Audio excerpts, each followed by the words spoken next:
Muy buenos días a todos. Sean bienvenidos esta mañana. Gracias por acompañarnos en este desayuno que hemos preparado especialmente para ustedes. Inicio esta mañana comentando que el concepto de proyectos adaptados a las necesidades y requerimientos específicos moderniza la dinámica inmobiliaria.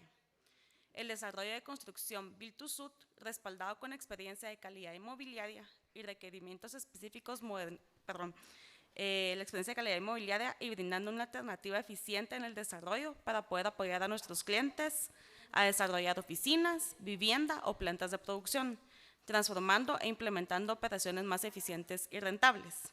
Está enfocado a consolidar las operaciones del cliente, aumentar el espacio y volver más eficaz las instalaciones y ubicaciones del negocio. Esta mañana hemos preparado un conversatorio que estará siendo desarrollado por diferentes expertos en áreas. Contamos con la participación de Quique Godoy, Carlos Casasola y Santiago Tizón. Iniciaremos con una breve introducción sobre la situación actual logística, iniciando con Carlos Casasola.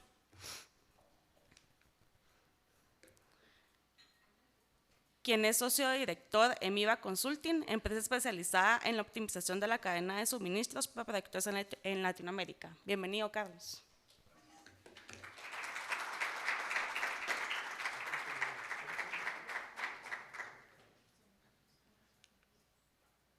Bueno, buenos días y muchas gracias aquí por acompañarnos, ya que le llamamos Inmobiliaria por invitarnos a estos eventos. La idea era compartirles un poco de lo que venimos nosotros viendo como tendencias a nivel mundial de temas logísticos y eso tratar de aterrizar un poco también qué significa para Guatemala y en particular aquí para la situación de la ciudad. ¿Sí? Brevemente, para que nos ubiquen, Viva Consulting somos una empresa de origen alemán, tenemos casi 50 años de estar operando. ¿Sí? Nos dedicamos a todo lo que es consultoría alrededor de cadena de suministros, eficiencias desde temas de gestión de la cadena, temas de diseño de centros de distribución, operación de centros de distribución, cadenas o redes de distribución. ¿Sí? Somos más o menos 400 personas alrededor del mundo en 26 oficinas. Y bueno, y aquí en Guatemala estamos representando, tenemos la oficina en Guate para todo lo que es Centroamérica y Caribe. Y en Guatemala estamos desde el 2002, ¿sí? Que estamos haciendo los primeros proyectos por acá. Sí, y importante aquí solo nos dedicamos tanto a la parte de lo que es diagnóstico dentro de las empresas, entender cuáles son como las problemáticas, diseñamos como las soluciones y acompañamos la implementación. Entonces eso nos permite de alguna forma también tener una buena visión de dónde están paradas las empresas, cuáles son como realmente las tendencias que está pasando y qué cosas también al final, al momento de la implementación, da qué tipo de resultados. Entonces, como les decía, quería mostrarles un poco cuáles son las tendencias. De esto basado, nosotros hacemos estudios a nivel global de tendencias. Lo que tengo aquí es en especial del área de consumo masivo, pero lo que hemos visto también es que la industria de consumo masivo realmente es como que en muchos casos la que inicia con las tendencias generales de cadena de suministro, y por lo tanto creemos también o consideramos es válido tal vez algunas cosas ya hoy incluso para otras industrias, o lo va a ser válido también hacia un futuro.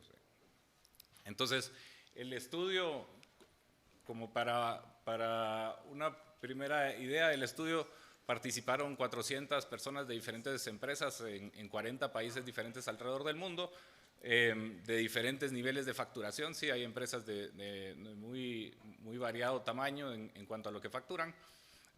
O sea que es una imagen bastante mixta y global de lo que son las tendencias. ¿Sí?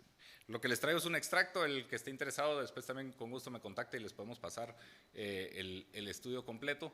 Pero les traigo lo que me pareció como lo más relevante para el foro de hoy. ¿Sí? Entonces, lo primero es cómo han cambiado, digamos, las prioridades logísticas o qué ha pasado con los temas logísticos ahora con el tema post-pandemia y nuestra nueva normalidad o nuestra nueva realidad. ¿Sí? Y la pregunta básicamente era en qué temas sí, es donde más les ha cambiado como la importancia dentro de la empresa con con el tema de la pandemia. ¿Sí? Y el tema, digamos, para explicar ahí la gráfica, sí, ahí tienen al lado derecha los diferentes temas, es la resiliencia, la gestión de riesgos, estrategia de e-commerce, digitalización, gestión de proveedores, el sourcing y la sostenibilidad. ¿Sí? Entonces, y básicamente el azul oscuro representa que prácticamente por consecuencia del COVID, esto se les volvió una de las principales prioridades dentro de la empresa. El azul claro, el segundo azul, pues representa que pues incrementó considerablemente la importancia dentro del COVID o como consecuencia, digamos, de la pandemia. Y el tercer significa el cuánto impactó, digamos, o que incrementó la importancia, pero no está realmente relacionado con la pandemia. ¿Sí? Entonces, lo que vemos, básicamente sí, los tres temas como que más se vieron impulsados de alguna forma por la pandemia dentro de las empresas. Uno es todo el tema de resiliencia o digamos la visibilidad, capacidad en general de respuesta, velocidad con la que podemos responder como que a variaciones dentro de la cadena de suministros. La otra es claramente todo el tema de gestión de riesgos que se evidenció, sí, las deficiencias que tal vez en muchos lugares o las cadenas no habían tenido necesidad de reaccionar. Y claramente, yo creo que esto se viene discutiendo muchísimo, la parte de lo que es el e-commerce y omnicanalidad, que fue fuertemente impulsado por todo lo que es la pandemia. ¿Sí? Aquí tal vez para poner relaciones, a veces uno se imagina, porque las ventas subieron de 2 a 5% dentro de las empresas, dentro de una empresa la parte de e-commerce, o subieron de 3 a 7%, 10%, que siguen siendo, si uno los mira como por individual, tal vez números no tan, sí, o sea, obviamente los otros canales siguen siendo muy fuertes, pero si uno lo pone en perspectiva, no sé, un retailer con 20, 30 tiendas, sí, el 5-10% de ventas, eso representa básicamente tener una o dos tiendas, la venta representada en e-commerce. ¿Sí? Entonces, ya cuando uno lo piensa que la venta en e-commerce es igual a una o dos tiendas, pues dependiendo del sizing de algunas empresas, eso es muy considerable. ¿Sí? Los otros temas que vienen y tal vez no tan relacionados o también empujados es toda la parte de digitalización. ¿Sí? Claramente también, digamos, apunta a tener más visibilidad. La tendencia ya venía previa, pero claramente el proceso se aceleró de todo lo que son las digitalizaciones de las cadenas de suministros. Y la gestión de proveedores, pues claramente, digamos, vemos tendencias a buscar más alternativas, a no estar tan amarrados a un solo proveedor. Muchas empresas se vieron afectadas por justamente eso, muy amarrados a un solo proveedor. Y por otro lado, proveedores de mucha distancia, ¿sí? Entonces tiempos muy largos de abastecimiento, etc. Entonces claramente hay toda una tendencia de buscar ampliar prácticamente como la base de proveedores y tener más variaciones o más opciones. Y por último, yo creo que importante el tema de lo que es la sostenibilidad. Es una tendencia, digamos, todo lo que es Green Logistics y temas sostenibles, la tendencia viene empujada y si lo ven, pues es básicamente lo que el otro tema que cogió importancia, pero no empujado por la pandemia en sí, pero claramente hay una tendencia en toda la parte logística de ser más verdes. ¿Sí? Hay muchas ahora certificaciones, son parte. Y también si uno mira un poco los estudios de lo que son las nuevas generaciones, cada vez están más conscientes del tema verde. La gente investiga hoy más en día de dónde provienen los productos y cómo funciona, digamos, todo lo que está detrás. Y bueno, claramente entonces los temas verdes cogen importancia. Y aquí entonces, sí, ¿dónde se considera están las principales oportunidades dentro de las empresas? Digamos, algunos temas tal vez no sorprenden para nada, más bien como confirman de alguna forma la situación general. Sí, vemos todavía otra vez como los primer tipo el tema de control de costos y el tercero el servicio al cliente. digamos, esos son temas que, bueno, toda la vida han sido como prioritarios para las empresas y siguen siendo de alguna forma tal vez impulsados de una forma un poco diferente o con retos un poco distintos, pero siguen siendo los temas principales. Lo que sí cogió muchísimo auge entonces es el tema del control de la demanda y la parte de planificación y digamos todo el proceso de digitalización. ¿Sí? La digitalización obviamente, digamos, de alguna forma con los temas de e-commerce se vuelven más importantes y de alguna forma como automatizar esos procesos de lo que es recepciones de pedidos, cómo se gestiona después, quién entrega, etcétera. Todo eso pues requiere mucho manejo de la información, agilidad en manejar la información detrás y de alguna forma está amarrado eso también entonces a que las cadenas logísticas pues cada vez estén buscando más el digitalizarse.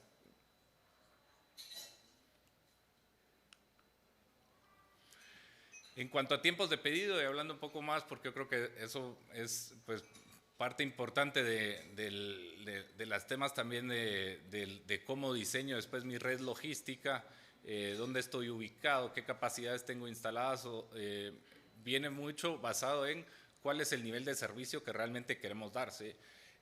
Aquí lo que tenemos reflejado es, digamos, nosotros el mismo estudio lo hicimos justamente un año antes de la pandemia, y digamos la gráfica aquí arriba, la verde, refleja a dónde querían llegar las empresas antes de la pandemia. La de en medio refleja dónde están paradas la mayoría de las empresas actualmente y la última a dónde quieren llegar ahora. ¿Sí? Entonces, claramente, digamos, lo que vemos es, si bien el fuerte está, digamos, en entregas de 48 horas, ¿sí? Velocidades de respuesta de 48 horas, cada vez más, digamos, lo que se ve es la tendencia a un delivery de 24 horas. ¿Sí? El same day delivery, si vemos, no sé, la expectativa era casi la misma que pre-pandemia, pero digamos que claramente se ve toda una tendencia a cada vez más rápido. ¿Sí?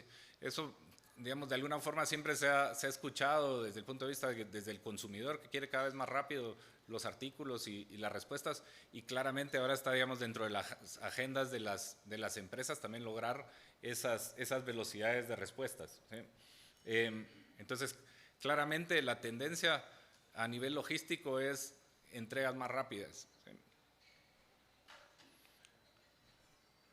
Por otro lado, quería resaltar que si bien de alguna forma, porque el e-commerce está por todos lados y se habla muchísimo del tema de e-commerce, la base de alguna forma y el fuerte del consumo y venta dentro de Latinoamérica lo seguimos viendo dentro de lo que es el canal tradicional. ¿Sí?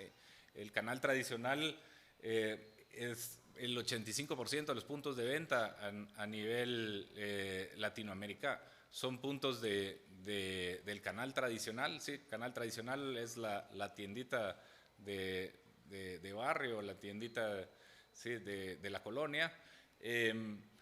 Y sobre todo en la parte de consumo masivo, el 65% de las ventas se da dentro de lo que son el canal tradicional. ¿Sí? La tiendita de barrio, la barrotería, son los principales puntos de consumo todavía de todo lo que es el producto, ¿sí? de consumo diario. Entonces, si bien hay obviamente toda la tendencia y que uno, no sé, la plática y las charlas van mucho alrededor del tema del e-commerce, el canal tradicional es clave y va a seguir siendo clave. ¿Sí? Las empresas, digamos, las multinacionales grandes están muy interesados sobre todo en mantener estos canales para no seguir como creciendo esa dependencia de lo que son los canales modernos, digamos los supermercados o algo que se concentran en un par de cadenas. ¿Sí? Entonces, esto viene muy impulsado también, digamos, de las multinacionales, el tratar de mantener vivo ese canal y que mantenga esos porcentajes de venta, porque obviamente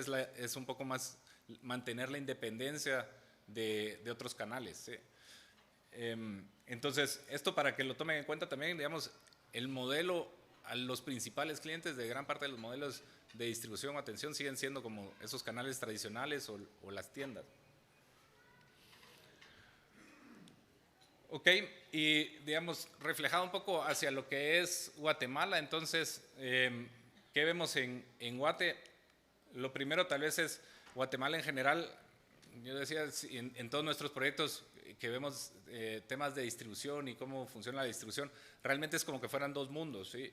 Uno es todo lo que es la forma de atender la ciudad y lo otro es el interior, ¿sí? Si uno mira de alguna forma cómo están distribuidos los clientes dentro del país y refleja muy bien también, digamos, básicamente la densidad poblacional y los consumos o la demanda están muy alineados a esta imagen, ¿sí?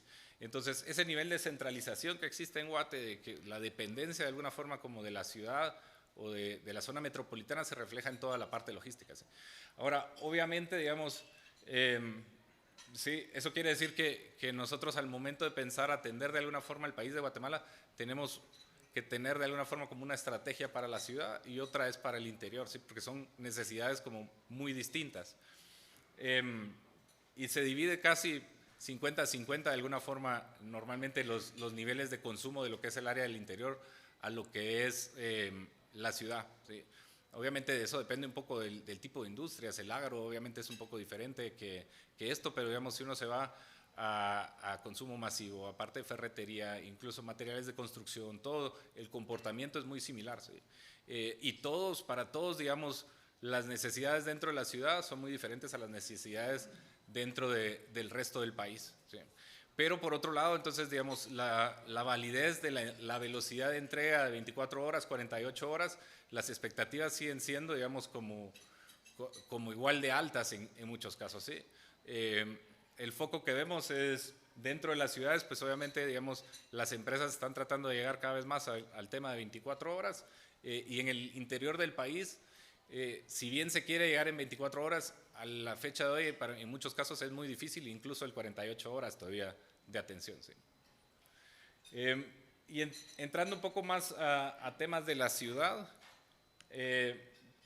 estos se los van a ampliar. Yo sé que va a dar un poco más de información de todo lo que es la situación de vial y de restricciones, pero en general, digamos, a tendencia logística, pues vemos el sistema vial no alcanza, digamos, o no logra mantener la velocidad de crecimiento que tiene, digamos, todo lo que es la logística, el tránsito, la movilidad de la gente o la necesidad de movilidad. Y eso se suma a que por el otro lado, obviamente tratando de contrarrestar de alguna forma eso, pues aparecen todas estas restricciones, que son restricciones de horario, tipos de vehículo que se pueden manejar, en qué momento puedo circular, en qué zonas del país o qué costos me puede generar dentro de ciertas zonas el circular. Esto es tendencia a nivel global y claramente en Guatemala lo estamos empezando a ver y se van a seguir empeorando, digamos, ¿sí? O complicando más estas restricciones para toda la parte de lo que es la entrega y el delivery logístico, ¿sí? Entonces, como respuesta a eso, digamos, lo que vemos son dos como claras tendencias dependiendo un poco de cuál es el objetivo de las empresas o la situación, pero digamos, tenemos uno, el que se multiplican la cantidad de nodos dentro de la ciudad, ¿sí? Cada vez más dentro de las ciudades vamos a necesitar como nodos pequeños para poder atender y cumplir esas velocidades de entrega que vienen desde la demanda, con diferentes modelos dentro de la ciudad, ¿sí? Esto es muy impulsado por el tema del servicio, la velocidad de servicio y todo que necesitamos, que digamos, la restricción de tráfico lo complica. Y por otro lado, tenemos más, digamos, la tendencia que todas las operaciones grandes se van hacia las afueras de la ciudad, ¿sí? Claramente uno, digamos, los permisos, digamos, para desarrollar grandes instalaciones, ya sea de industria, digamos, de producción o incluso logística, cada vez es más complicado, ¿sí? Entonces pensar uno en construir ahora áreas de más de 10.000 metros dentro de la ciudad para algo industrial cada vez es mucho más restringido. Y por ende, ¿qué pasa? Todo eso se mueve hacia las afueras, ¿sí? Entonces cada vez aparecen, digamos, ¿sí? Los parques logísticos.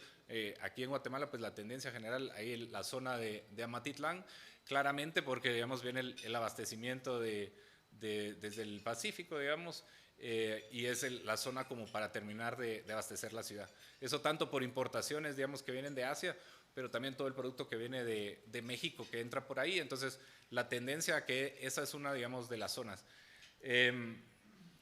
Y eso lleva, digamos, al reto también, entonces, estando más lejos de la ciudad, pues cómo hago llegar los productos o mis entregas, digamos, con la misma velocidad o con la misma eficiencia dentro de la ciudad, ¿sí? Entonces, de alguna forma termina siendo como combinaciones en las que yo pues busco como esas instalaciones grandes en las afueras de la ciudad, combinado con de alguna forma, sí, tipos de instalaciones o operaciones más pequeñas adentro de la ciudad. Y aquí para mostrarles algunos ejemplos de esas instalaciones como pequeñas, más económicas a qué llevan. Uno son, digamos, las operaciones con bodegas, sí, que son básicamente pequeños puntos con inventario que me permiten generar respuesta rápida, digamos, como a las zonas cercanas, pero normalmente difícilmente me permiten, digamos, tener como que el 100% de los artículos, sí, porque, no sé, por algo las bodegas tienen los tamaños que tienen, sí, y aunque yo metiera aquí 1 o 2 días de inventario solo versus, no sé, 2 o 3 meses que puedo llegar a tener en otras bodegas, la cantidad de artículos y todo es muy difícil manejarlas en el 100% dentro de estas operaciones. Y por eso terminan siendo también combinaciones, digamos, temas de cross-docking en los que me acerco, digamos, con camiones más grandes a la ciudad en horarios que me lo permiten, transfiero, digamos, a camiones, vehículos más pequeños con los que termino haciendo como la última mía de entrega.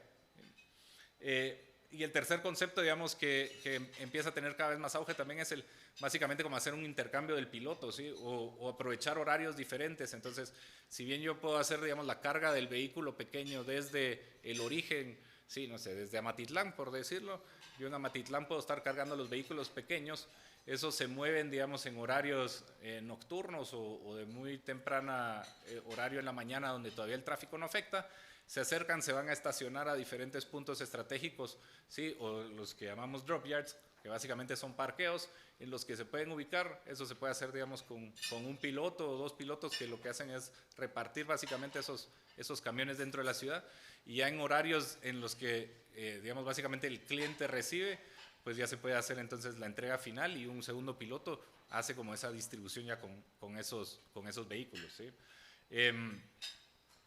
La otra tendencia aquí es obviamente, y gran parte de la restricción que se tiene hoy de las capacidades de distribución y que estamos tan amarrados al tráfico, es que al día de hoy la gran mayoría todavía son entregas en la operación recibe durante el día, ¿sí? Los centros comerciales, la mayoría están abiertos para poder recibir en los mismos horarios en los que están abiertos para venta, o abren 1 hora antes, cierran 1 hora después.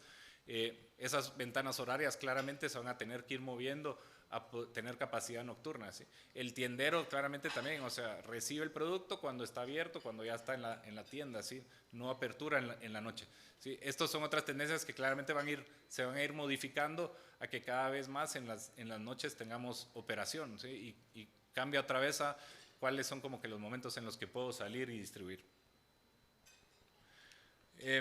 Lo otro es los modelos de entrega, obviamente van cambiando, se van ajustando. Ya no es solo el door to door y le entrego, digamos, directamente yo a las empresas o al cliente final.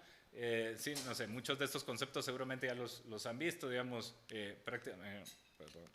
sí, el tener tipo especie de lockers en los que entrego y después el cliente puede ir a recoger.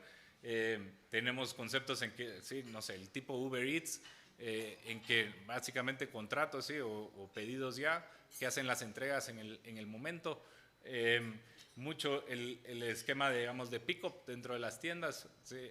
Acerco el producto a las tiendas. Esto obviamente muy, muy favorable para todo lo que son los retailers que tienen la red de tiendas, es básicamente aprovechar la red de tiendas. Y por otro lado, digamos, cosas como más sofisticadas en las que incluso se están haciendo entregas en las que le dejo abierto el baúl, digamos, a las empresas o al entregador para que pueda entregar directamente dentro del vehículo. Son sistemas que, no sé, tal vez esto suena hoy como muy lejano para Guate y uno se imagina todos los temas de seguridad, pero la realidad es que, digamos, temas como Uber, sí, uno al inicio se lo imaginaba que en Guatemala tal vez eso por temas de seguridad no iba a dar bola, no iba a funcionar, y de alguna forma al contrario, creo yo, ha sido como la solución al mal servicio de taxi que existía, ¿sí? En países europeos desarrollados el Uber nunca terminó de dar bola porque el servicio de taxi era muy bueno, ¿sí? Entonces, esto pueden llegar a ser tendencias que hoy tal vez todavía parecen lejos, pero al final terminan siendo, digamos, las realidades futuras. Y mismo al final el tipo de vehículos. Al principio hablamos tanto a nivel de costos, digamos, las dificultades de movilización y también las tendencias a ser más verdes, pues buscan vehículos y vehículos eléctricos, movilidades más fáciles de moverme, los problemas de estacionamiento y todo los soluciono o los trato de solucionar, digamos, con tipos diferentes de vehículos, gente, digamos, distribuyendo en scooters o en bicicletas o incluso vehículos automáticos que hacen distribución. Entonces, claramente, digamos, todo esto va a ser la tendencia aquí en Guatemala. Nosotros hemos estado con empresas que han evaluado modelos de entregar con bicicleta o incluso gente con la mochila y están, digamos, punto a punto dentro de la zona 1, zona 4, zona 10, digamos, que son tal vez de alguna forma por la geografía y la infraestructura de las zonas que ya permiten realmente pensar en algo así. Pero entonces, y pensando un poco, digamos, para cualquiera que va a definir o va a rediseñar su red, claramente de alguna forma sí, tiene que arrancar por el pensar cuál es el servicio que quiere dar, cuál es el nivel de servicio que quiere ofrecer, qué necesidades de los clientes tienen que atender, qué está haciendo la competencia de alguna forma también, sí, porque tampoco es saltarnos 10 pasos lo que está haciendo la competencia, a veces con ir uno adelante es suficiente. Sí, y de alguna forma estos son como pasos que nosotros creemos toda empresa debería de pasar, entonces para digamos, sentar la base, como para pensar sí, su red nacional, su red dentro de la ciudad, cómo se debiera de ver. Bueno, y hasta aquí les quería dar yo esta como introducción un poco a tendencias logísticas y temas que vemos que pueden llegar a estar pasando dentro de la ciudad. Abierto entonces para cualquier duda o comentario, no sé si eso va a ser post. Ok, listo. Entonces, Gracias, Carlos. Muchas gracias. Muchas gracias. Bueno, ahora quiero darle la bienvenida a Santiago Tizón, gerente de desarrollo de calidad inmobiliaria, que nos explicará qué es un proyecto hecho a la medida, qué resuelve y cómo funciona. Bienvenido, Santiago.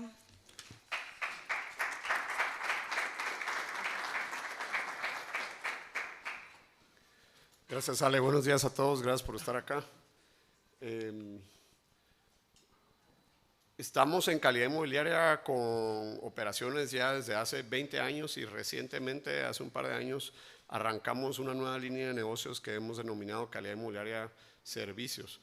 En esta línea de negocios lo que busca es apalancar la plataforma que hemos desarrollado y crecido y perfeccionado y pues digamos que pagado curva de aprendizaje, cometido errores resuelto y con éxito llevado a cabo, apalancaron de esta plataforma y aprovechar que la tenemos y ponerla a disposición de clientes en modo servicio, o sea, es decir, por un honorario. Y en este caso específico, uno de los productos que manejamos bajo esta línea de negocios es la de productos hechos a la medida o inmuebles hechos a la medida, que como bien Carlos comenta, es algo que viene a resolverle a las empresas qué hago, cómo resuelvo la parte inmobiliaria de mi operación, de mi sistema operativo, cómo resuelvo que poder contar con un inmueble que se ajusta a mi sistema operativo y no al revés, ¿sí? No tener que meterme en un inmueble y tener que ajustar mi sistema operativo o mi modo de operar al inmueble que fue el que casualmente encontré o lo único que está disponible.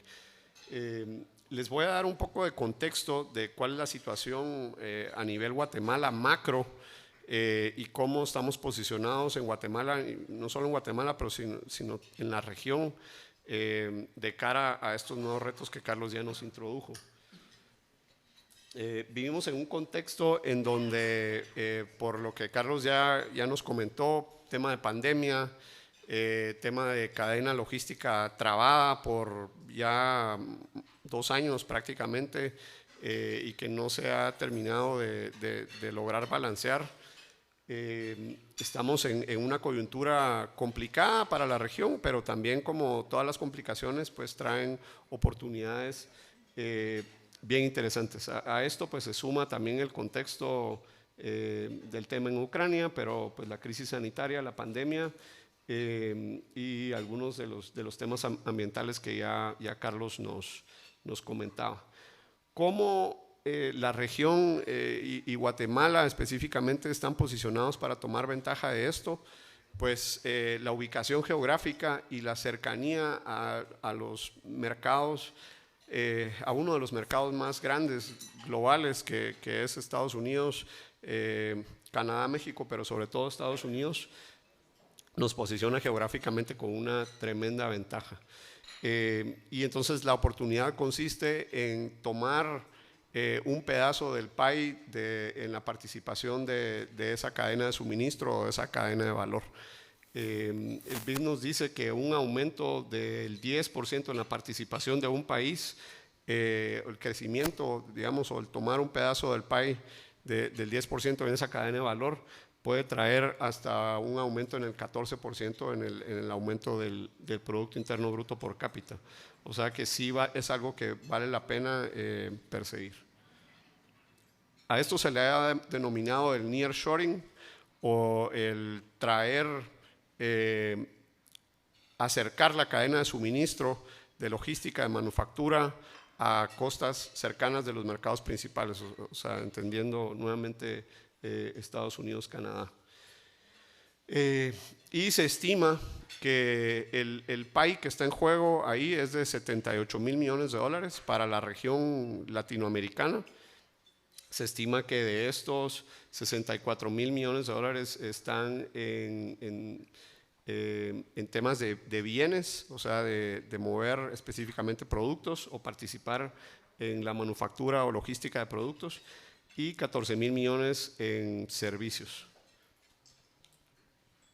¿Qué significa esto para la región? Pues aquí vemos que esos 78 mil millones de dólares, México potencialmente está posicionado para comerse un 45% alrededor de ese total.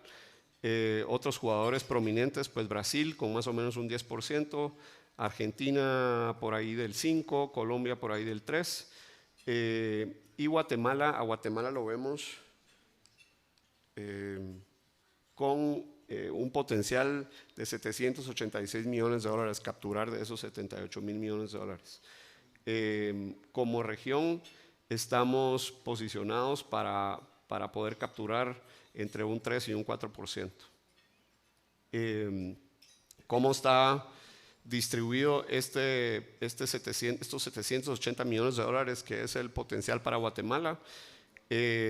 436 millones de dólares en ganancias relativamente rápidas en el corto plazo, que significa comernos un 15% del pastel de suministros y de servicios de lo que las cadenas o de lo que las empresas dependen actualmente de Asia, por ejemplo. Entonces, esto calza bien con lo que Carlos nos mostraba, que tienen como estrategia de las empresas, estrategia de resiliencia y de redundancia, con que ellos decidan trasladar un 15% o más de su cadena de suministro, de la dependencia de cadena de suministro, a costas cercanas o vía el nearshoring. Eso significa para Guatemala una captura de inversión de 436 millones de dólares. Si eso se hace, se contempla para los mercados que proveen a Estados Unidos, pero desde Latinoamérica, por estar situacionalmente puestos más cerca, hay otra oportunidad de capturar 294 millones de dólares. ¿Y esto cómo se empieza a ver? Porque cuando uno mira estos números y estas predicciones, y entonces esto puede ser, bueno, esto es un economista ahí que hizo un muy buen estudio, pero ¿será que esto está pasando? ¿Verdad? Y entonces empezamos a tener ya evidencia de que efectivamente está sucediendo. Hace algunas semanas apenas se anunció por parte de esta empresa Yasaki Norteamérica, una ensambladora japonesa que invierte 10 millones de dólares en el Parque Industrial Puerta del Istmo, ubicado frontera con México en el área de San Marcos y aprovechando esa coyuntura de cercanía a Puerto Mexicano y a logística multimodal en esa ubicación del país, y se ubica aquí en San Marcos, en Guatemala. Otros casos de éxito, Nextil Group, esto bastante más cercano al área metropolitana, está invirtiendo alrededor de $40 millones en una planta para procesar textiles, sobre todo con fibras de poliéster y estas fibras un poco más elásticas. Están invirtiendo en un techo industrial por 25,000 metros cuadrados en el área de San José Pinula, también para producto terminado en Fraijanes, así que esto lo tenemos literalmente aquí nomás, con una inversión bastante importante de este grupo español. Tenemos también la empresa Immersion Cold Latam, que hace poco anunció la adquisición de una operación guatemalteca de bodegas frías como parte de su expansión a nivel latinoamericano, para consolidar una red logística de frío en la región. Aquí el dato de adquisición pues no está público, por lo menos no lo he encontrado, pero esta es una empresa chapina operando desde inicios de los 2000, o sea que bastante consolidada y con metrajes importantes en el área de Palín, Shela, para bodegas frías. Y pues también expansión de la empresa Tata Accesorios Globales. Esta empresa opera en San Miguel Petapa, fabrican bienes de cuero y tienen presencia a nivel internacional. ¿De qué se trata entonces los proyectos hechos a la medida o Build to Suit? Básicamente, como les decía al inicio, es el inmueble. Sabemos que es el inmueble adaptado a las necesidades de operación de una empresa, ya sea una empresa de logística, una empresa manufacturera o una empresa de servicios. Empresas de servicios, pues aparecen como ejemplo muy común las empresas que hacen Business Process Outsourcing o los BPOs, entre ellos los call centers, por ejemplo. Es un ejemplo de espacio hecho a la medida. Y en la parte industrial, pues como comentaba Carlos, centros de distribución de mayor o menor escala y manufactura también de mayor o menor escala. De esto de lo que se trata es, como les mencionaba, de calzar el inmueble al proceso. Sabemos que el inmueble es una parte tan solo de la infraestructura que requieren estas empresas para operar. Pues también hay físicamente equipo, obviamente gente, procesos, vehículos, etcétera, etcétera, pero el inmueble que lleva consigo una ubicación física y unas características físicas que deben de poder acoplarse al proceso. ¿Qué significa esto?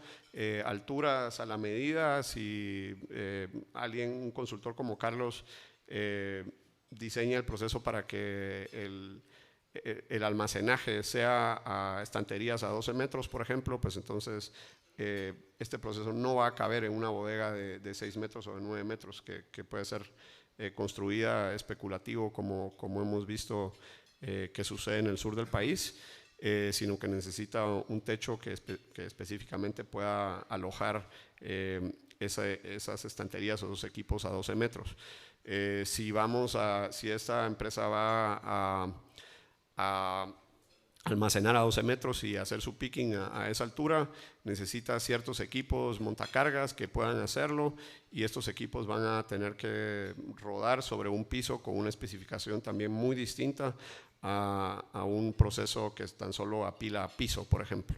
Entonces aquí es donde el hecho a la medida se empieza a volver muy importante, porque es lo que hace en cuanto a inmuebles que el proceso se pueda dar y que la empresa específicamente pues pueda capitalizar y cosechar esos beneficios, esos ahorros, esas eficiencias operativas.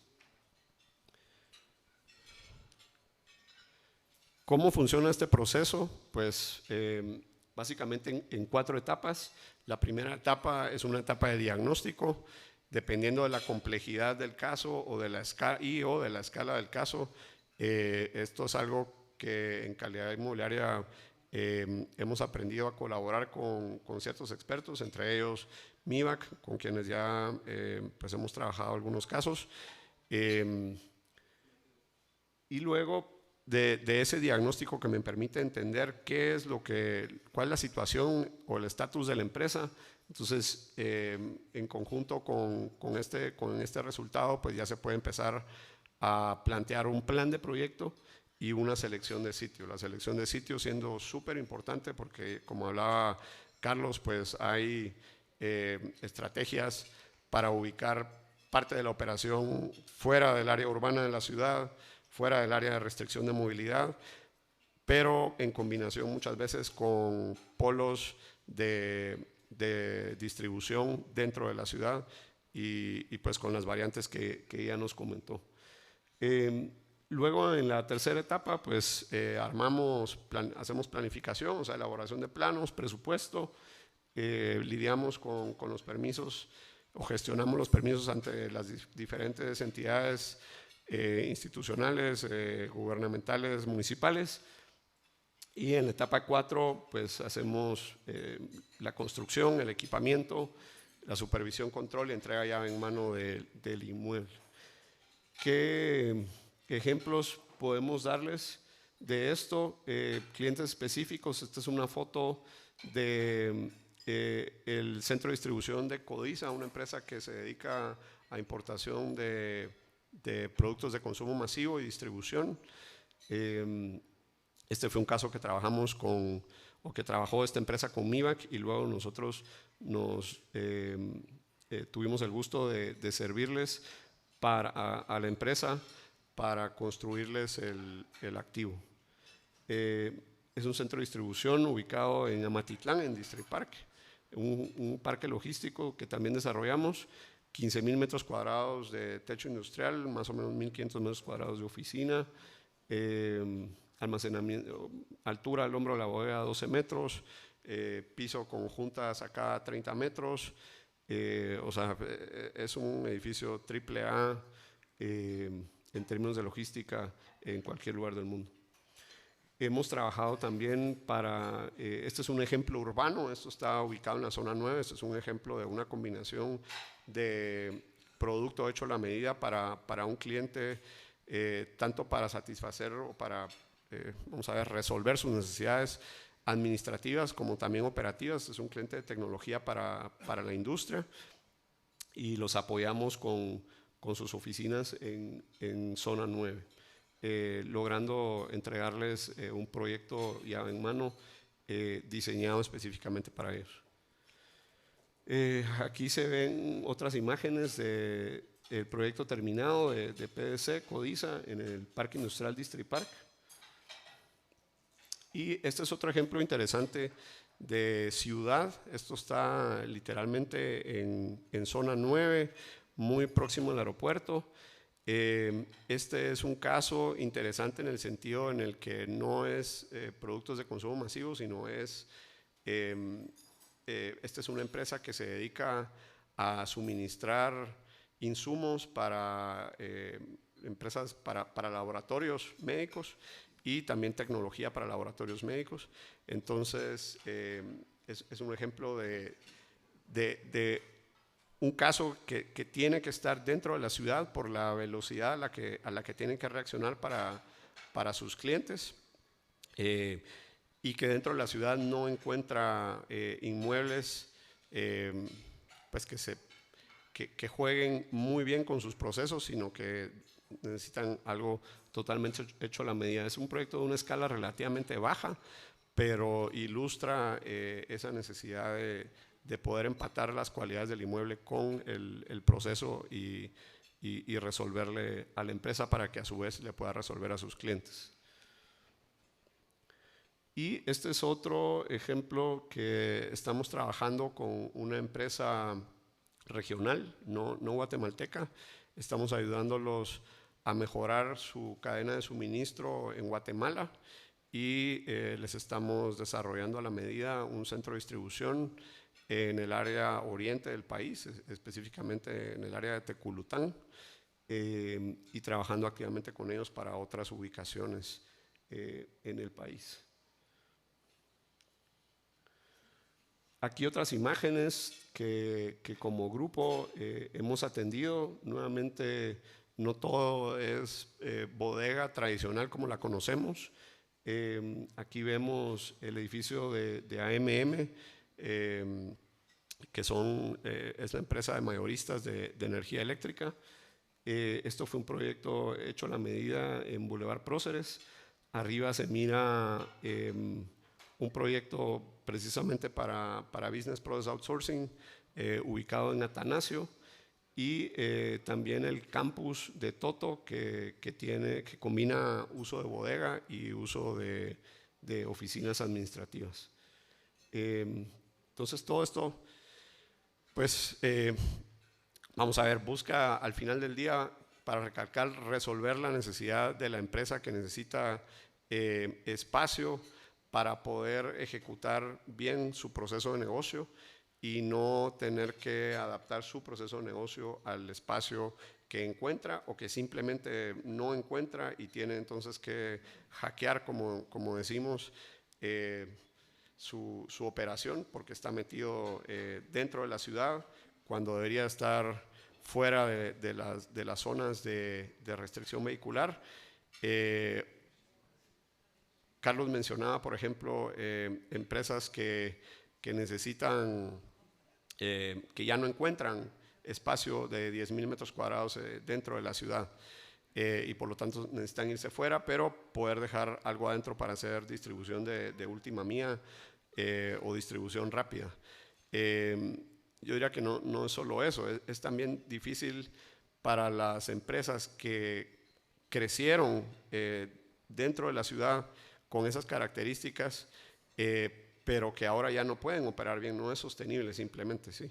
Entonces, pues para ellos también hemos trabajado casos en los que los hemos mudado de la ciudad hacia las afueras y ayudado a que obtengan esas eficiencias, y a la vez los lotes que han dejado dentro de la ciudad, pues que ameritan un mayor y mejor uso, también nos hemos ayudado a poder activar esos lotes, por ejemplo.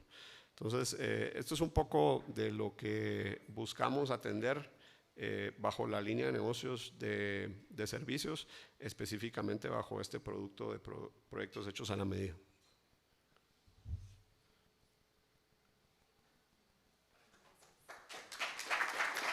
Gracias, Santiago. Ahora quiero darle la bienvenida a Quique Godoy, economista, director de Propuesta Urbana y Grupo Triple G, quien nos dará un contexto sobre la logística dentro de Guatemala. Bienvenido, Quique.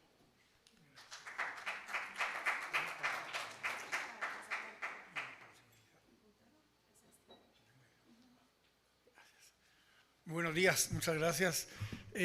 Escuchando tanto a Carlos como a Santiago, habían dos cosas que me vinieron en mente y la presentación que la hice, la actualizo periódicamente porque si algo hay en Guatemala hay estabilidad, para bien o para mal, hay estabilidad.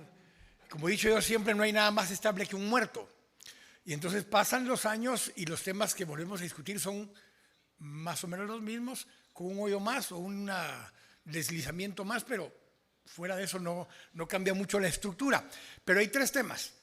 El primero, y ambos los planteaba Carlos, pero después los profundiza un poco Santiago ya con soluciones, y es que hay dos Guatemalas muy distintas. Si le preguntan a Jorge Benavides hay 4, pero en términos generales hay dos Guatemalas muy distintas que están vinculadas al comercio. La tercera y la cuarta están vinculadas a la exportación de guatemaltecos a Estados Unidos, pero por lo menos las primeras dos son el área metropolitana, la segunda las ciudades intermedias y la tercera es la Guatemala que se exporta gente a Estados Unidos y la cuarta la que subvive en las partes más rurales del país. Esas son las 4 Guatemala más o menos. Entonces les voy a hablar en general de la Guatemala a nivel macro. Esta gráfica tiene más o menos unos 6 años. La actualización lo único que variaría es que Guatemala, en vez de tener 51.5% de población urbana, hoy ya está en 56% de población urbana, más o menos. Y la edad promedio en ese momento era 20.73. Según el último censo, la edad promedio de Guatemala es 26 años. ¿Saben cuál es la edad promedio del guatemalteco que se va a Estados Unidos? 25. Más o menos el 18% del Producto Interno Bruto de Guatemala lo equivale las remesas que entran de Estados Unidos. Pero más o menos el 20% de la población económicamente activa de Guatemala está en Estados Unidos. Solo para que entendamos esa relación. Hay un grueso de personas entre 16 y 25 años, 30 años, que se han ido a Estados Unidos. 1,5 millones de personas en los últimos 8 años. Voy a repetir el número porque es así de verdad extraordinario si lo comparamos. 1.5 millones de personas más o menos que se han ido en los últimos 8 años, que tienen entre 18 y 25 a 30 años.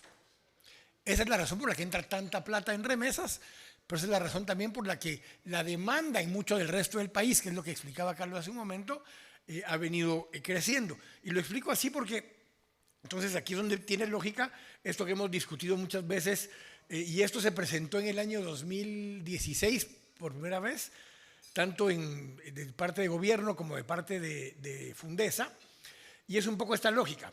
Esta es el área metropolitana, y de eso voy a hablar en la segunda parte, pero el resto del país está creciendo en población económicamente activa y por ende en demanda. No solo porque creció la población, pero crece su capacidad adquisitiva porque se recibe remesas. Entonces, si evaluamos más o menos que 1.500 millones de dólares al mes en promedio de los últimos 6 meses ha ingresado principalmente a estas áreas urbanas que están marcadas fuera del área metropolitana, eso es un montón de plata. Son más de 10.000 millones de quetzales que consumen.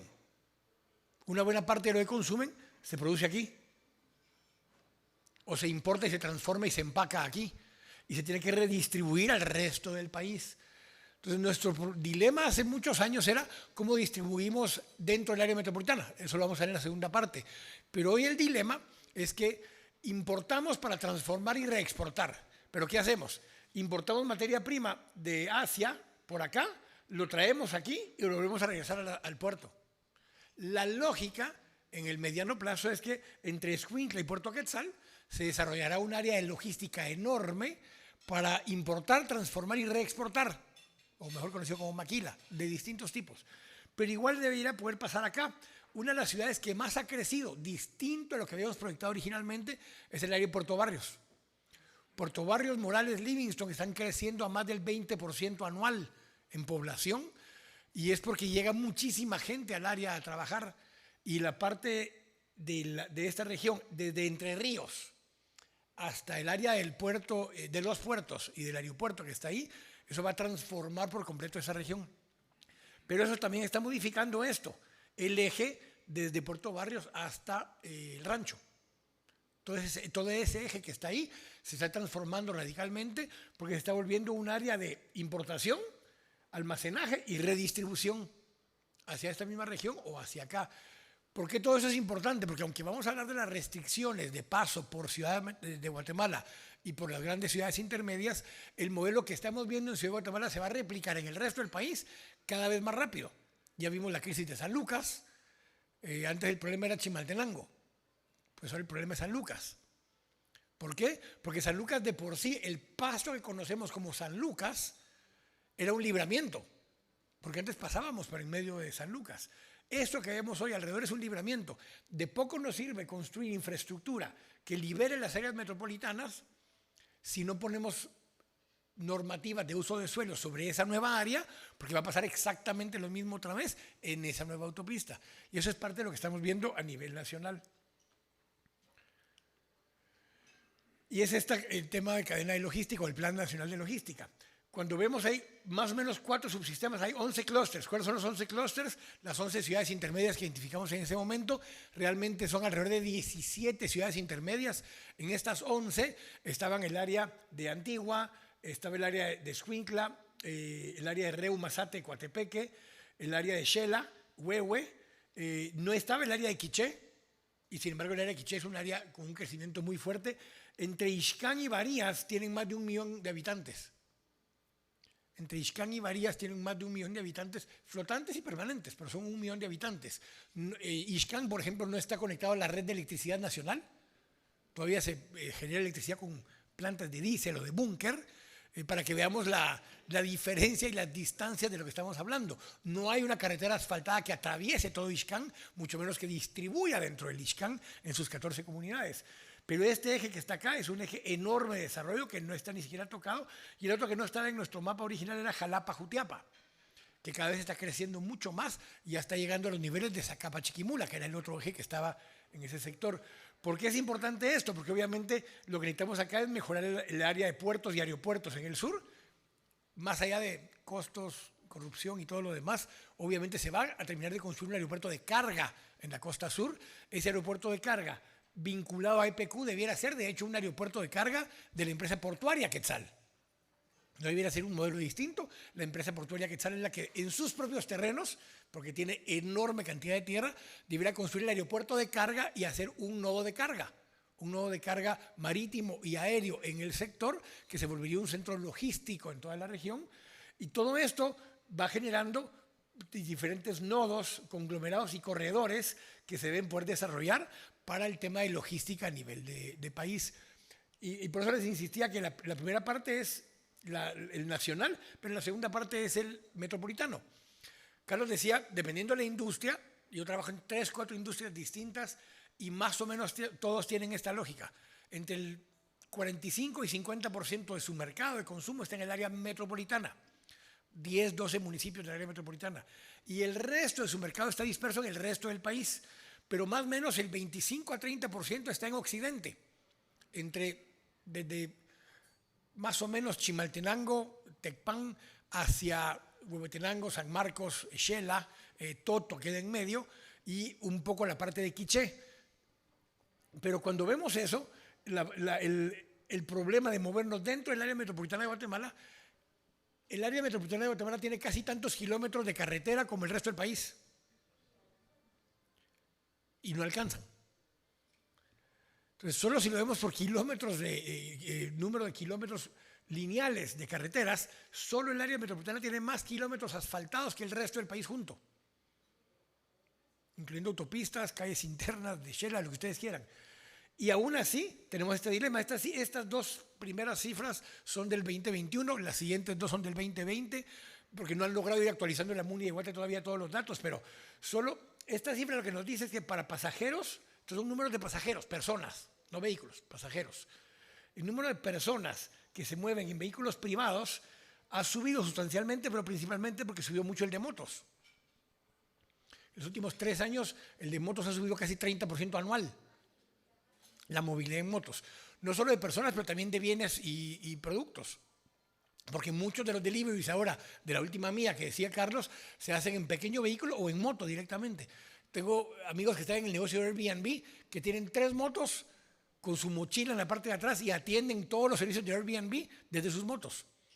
En la moto llevan las toallas, las sábanas, el material de limpieza, llegan al apartamento, le hacen el cambio de sábanas, dejan el nuevo código, dejan las llaves otra vez y se van. Y todos esos servicios se hacen dentro del área metropolitana en motos, algunos en bici, la mayoría todavía en moto. Pero eso nos cambia radicalmente la forma en que se mueve la ciudad. Sin embargo, la principal vía donde entran personas y vehículos es la Roosevelt.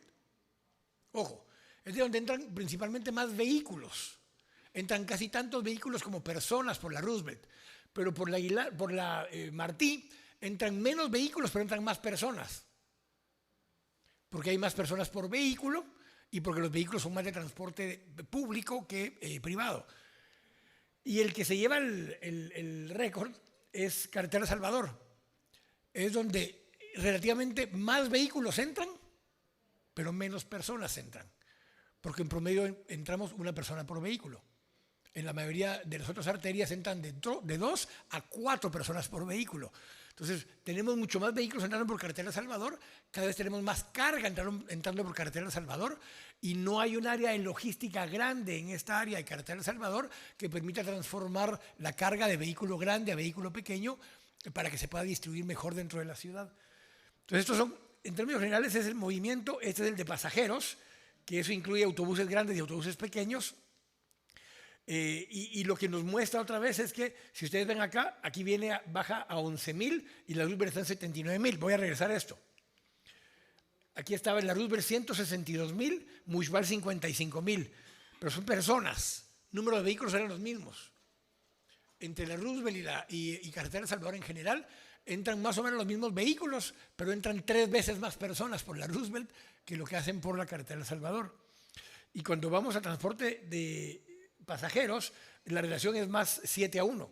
Entran 80,000 por la Roosevelt, 11,000 por el área de Mushbal o el área de carretera El Salvador.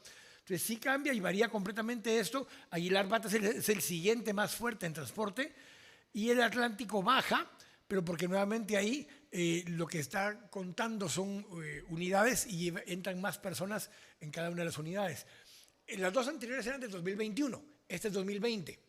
Están todavía actualizando las cifras del 2021 en la MUNI, pero esto es lo que era para mostrar un poco la diferencia entre 2019 y 2020. Si ustedes ven, camiones subió marginalmente, 11%. Motos, en esa oportunidad subió 14% de un año a otro, pero del 20 al 21 subió 30% el número de motos que circulan dentro del área metropolitana. Y aunque subió el número de vehículos particulares, subió solo 2%. O sea, lo que generó más tráfico en los últimos años, últimos 2 años, no fue el incremento de carros, sino que es el incremento de motos, y que sí sigue incrementando, subió 11% anual el de camiones o vehículos de carga, e incluye cualquier tamaño, no solo cabezales, sino incluye vehículos de 3 a 5 toneladas también, que es lo que más ha incrementado en el área metropolitana últimamente. Que la paradoja es que lo que busca las restricciones de transporte es reducir el tráfico pesado, no el de camiones en general, porque el de camiones en general se ha aumentado. Lo que se ha disminuido es el de camiones más grandes, de alta envergadura, que son los que generan más problema de tráfico. No es por número de unidades, es por velocidad promedio de movilidad, por el espacio que provocan y por el temor que provocan dentro del tráfico. El ir manejando a la par de camiones mucho más grandes hace que el tráfico en sí vaya más lento. Entonces, por eso la restricción originalmente estaba dirigida a vehículos de carga. Este es un poco el tema de camiones y trailers, lo que les decía. Si ven ustedes por el área de Mushbal o carretera El Salvador, entran 937 por Mushbal, 3,000 por Próceres, que sería carretera El Salvador, y del otro lado son 4,600. Obviamente el que más tiene es el sur. Son 18,857 camiones que entran por el sur. Y estos son trailers, camiones y trailers ambos. Por el norte son 7,700. Ni se compara. O sea, la cantidad es extraordinariamente mucho más grande entrando por el sur. Occidente ya tiene más, pero no están entrando, sino que, bueno, obviamente regresan, porque regresan vacíos en muchos casos, pero sale porque la distribución mayor es hacia Occidente, que es donde está una buena parte del consumo. Parte de estas estadísticas lo que nos muestran es también el tipo de hora pico. Esto ha variado un poco y varía sustancialmente cuando hay época escolar presencial y cuando no hay época escolar presencial. Pero las horas pico, el problema que tenemos es que esta es la hora pico para vehículos livianos, pero las horas pico para vehículos de carga son las horas valle para el resto de la población. Entonces terminamos teniendo alto tráfico o tráfico lento, y eso es lo que les explicaba. Lo que más ha subido es motos. El de carro se ha mantenido relativamente plano, creciendo 2-3% en los últimos 5 o 6 años. Lo que más ha crecido en los últimos 5 años ha sido motos, y el de carga ha crecido, pero lo que crecieron no fueron cabezales, han sido camiones de 3 a 5 toneladas. Esto es lo que más ha crecido en este nicho que está acá. Entonces, un poco para partirlo en las 3 cosas que les decía al inicio. Uno, se vuelve cada vez más importante entender que en todas las ciudades va a haber acceso limitado. En el área metropolitana, este horario entre las 5 de la mañana y las 9 de la noche, que es el horario donde más tráfico hay, cada vez habrá más restricciones. Hay muchas ciudades alrededor del mundo que la restricción ya es de 5 de la mañana a 10, 11 de la noche. y solo se puede operar con camiones de cierto tamaño dentro de la ciudad en la noche, de 11 de la noche a 5 de la mañana. Eso implica cosas que decía Carlos, como que los que reciben producto tienen que poner horarios de noche para recibir el material, recibir carga. Hay lugares que se convirtieron ya en ese como dock station, donde el camión entra, pero nadie lo recibe. Entra el camión, se queda marchamado, entra al predio de la empresa, pero no hay quien recibe ni verifique carga. Se hace hasta el día siguiente, pero se recibe el camión. Eso todavía lo están haciendo para evitar la hora extra del personal en la noche. Y ya que de todos modos está el del predio, el guardián o lo que sea, abren el predio, entra el camión, se deja marchamado, y hasta el día siguiente en la mañana que llega el personal, hacen la recepción formal de la carga. Pero todo ese tipo de cosas van a ir cambiando sustancialmente, especialmente para poder atender en horas más de noche. Será cada vez más amplios, no solo en Ciudad de Guatemala, y ya toda el área metropolitana desde Villanueva hasta Misco y San Lucas se está poniendo ya restricciones. Del lado de Oriente nos pasa lo mismo ya por todos los municipios de Carretera de Salvador. Cada vez habrá más restricciones, pero cada vez hay más gente que viene de las áreas suburbanas y entran a trabajar en el área metropolitana. Entre las zonas 4, 9, 10, 13 y 1 está el 70% de los empleos del área metropolitana. Y en ese territorio vive el 5% de la población del área metropolitana.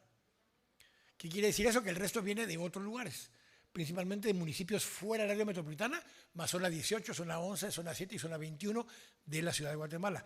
Y esa es la movilidad que estamos viendo. Aunque la región metropolitana seguirá siendo destino principal de materia prima y productos terminados, cada vez se descentraliza más el consumo, que es lo que le damos hace un momento. Entonces se vuelve importante tener centros de distribución fuera del área metropolitana para abastecer la ciudad, pero para desde ahí abastecer el resto del país. Porque estar entrando y saliendo de la ciudad se vuelve cada vez más caro.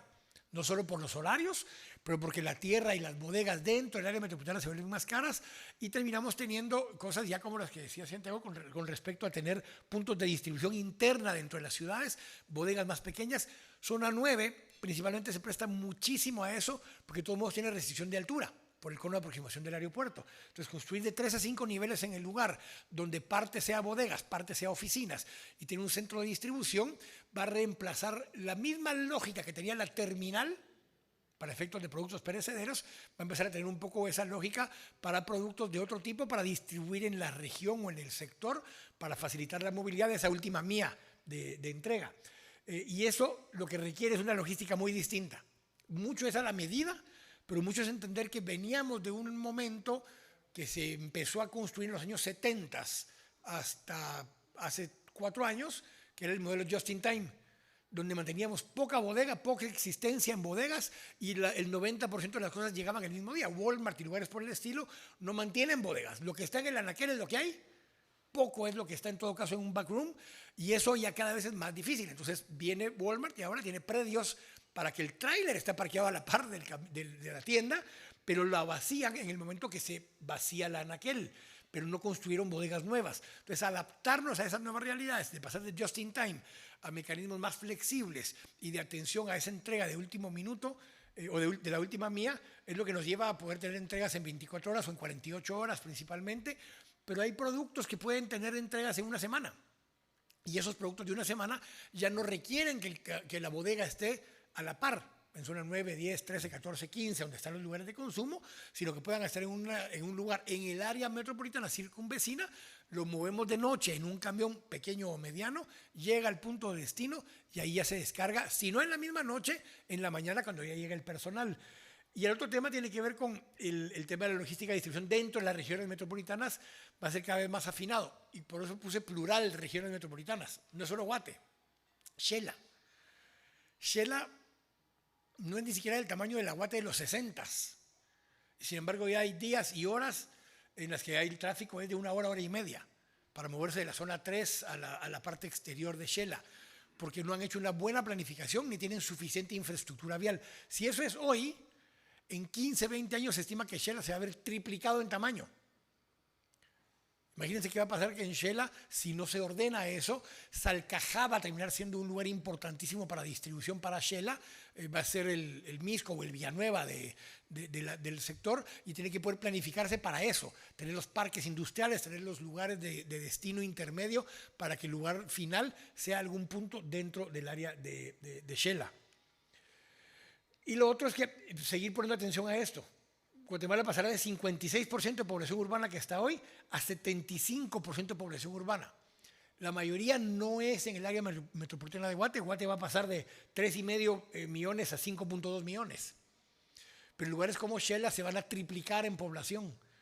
Entonces, la necesidad de distribución específica en lugares como Shela, en áreas como Cobán, Carchacha, Melco, Puerto Barrios Morales, Zacapa, Chiquimula, Jutiapa, Jalapa, el área de Escuintla, unido ya a Santa Lucía y a Nueva Concepción, ese eje completo. Todos estos ejes van a tener tanta o más capacidad de consumo como lo tenía Guatemala hace 15 años, hace 20 años. Y eso es un modelo que se va a repetir en todo el país, especialmente en esas regiones. Eso implica cada vez más presión porque no hay capacidad institucional en esas ciudades. El sector privado está todavía operando un poco más desordenado de lo que ya opera en el área metropolitana, y además de eso nos genera problemas de movilidad de bienes y personas, como les decía el caso de Shela en este momento. La demanda de servicios públicos y privados en esos territorios va a ir muchísimo más rápido de lo que cualquiera hubiera previsto y exceden las capacidades financieras actuales. No hay MUNI en el interior del país que tenga capacidad para atender esos temas, ninguna. No hay región metropolitana que tenga capacidad para preparar esos temas. En Ciudad de Guatemala, en los 70s, el gobierno central hizo la red de Empagua. Fue la que hizo la Shaya Pixcayá, la que trae el agua desde Chimaltenango. Fue el gobierno central.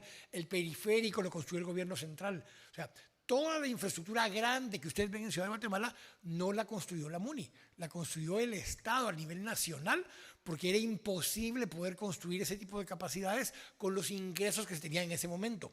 Lo mismo le va a pasar a esas 3 o 4 ciudades intermedias principales, y si no hay una coordinación del gobierno central con esos lugares, el caos de logística y de ingreso a las ciudades va a depender muchísimo de la planificación del sector privado, en organizarse y prepararse para cuando eso suceda, entender que entregar partes de tierras en vialidades que sirvan para todos y no solo para el desarrollo propio, va a generar mayor accesibilidad a los diferentes puntos, y eso va a permitir que los costos de operación y logística bajen para el sector privado en vez de que suban.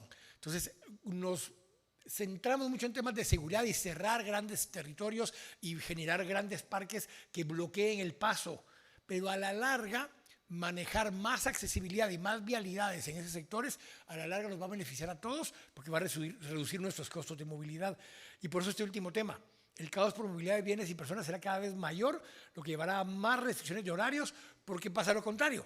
En vez de decir, bueno, lo que hay que hacer es facilitar a que más gente se pueda mover de diferentes formas, lo que hace la tendencia es a priorizar al que va en vehículo particular, a priorizar al que va en moto, y vamos a empezar a generar más caos todavía, más lo que se llama espinas de pescado, una vía principal donde se le alimentan un montón de callecitas pequeñas, y esa vía principal la hacemos colapsar en 10 minutos a la hora pico. Y un poco eso, por eso los libramientos no funcionan, porque no se plantean.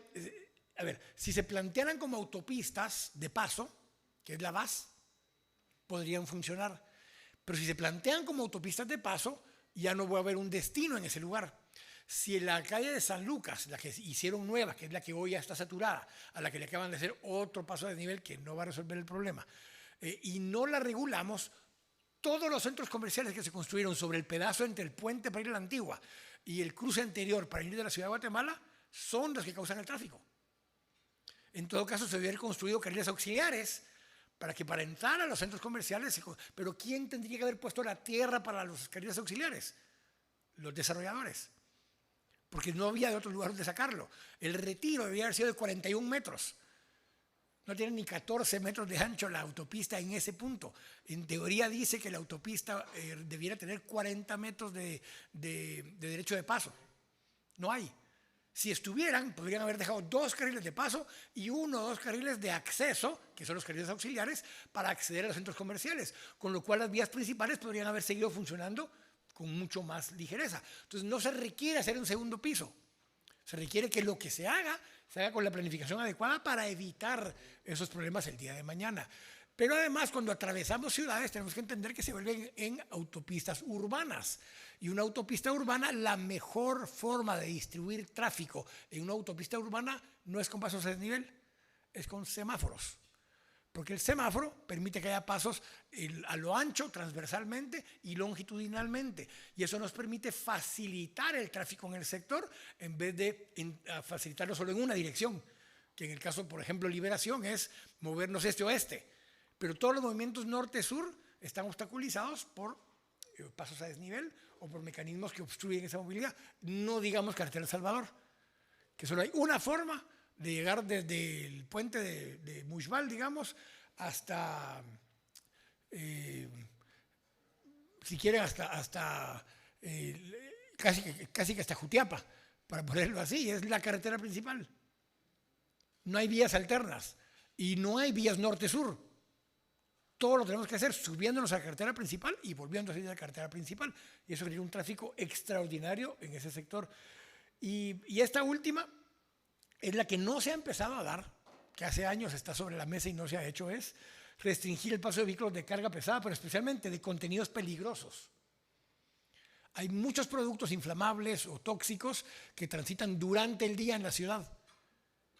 Cualquiera que tuviera un accidente de ese tipo sería una catástrofe dentro del área metropolitana y todo ese tipo de vehículos debería estar transitando de noche, cuando hay menos tráfico para tener menos posibilidad de accidentes que generaría un caos y una cantidad de heridos y muertos impresionante.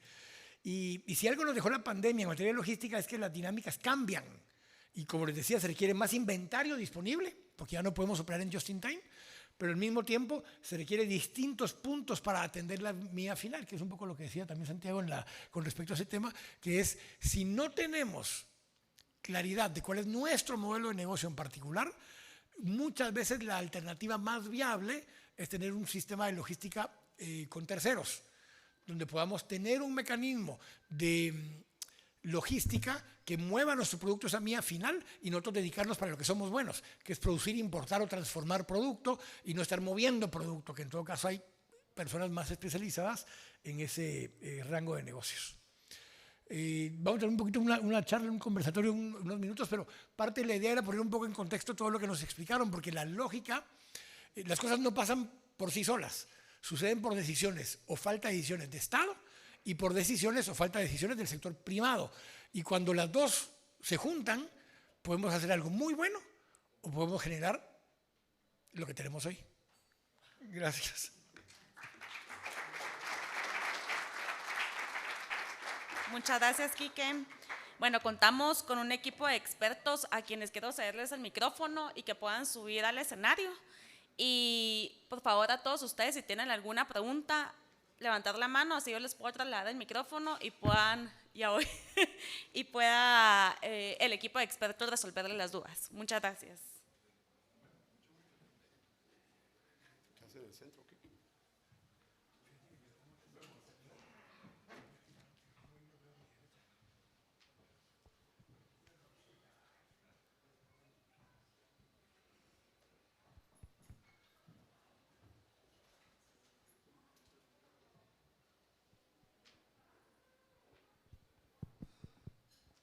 Muy buenos días. Sí, adelante, ahí sí se escucha. Muy buenos días, ¿cómo están?